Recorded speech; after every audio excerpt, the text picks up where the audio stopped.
म बालिन शाह मुलुक र जनताप्रति पूर्ण वफादार रही सत्यनिष्ठापूर्वक प्रतिज्ञा गर्छु ईश्वर देश र जनताको नाममा शपथ लिन्छु कि नेपालको राजकीय सत्ता र सार्वभौम सत्ता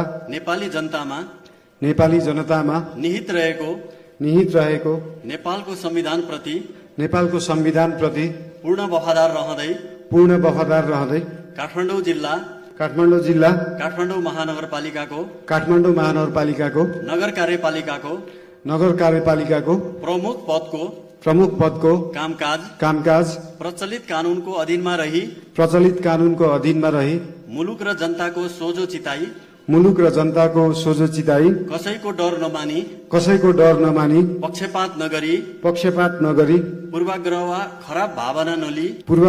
खराब भावना नलिई पदीय गोपनीयता कायम राखी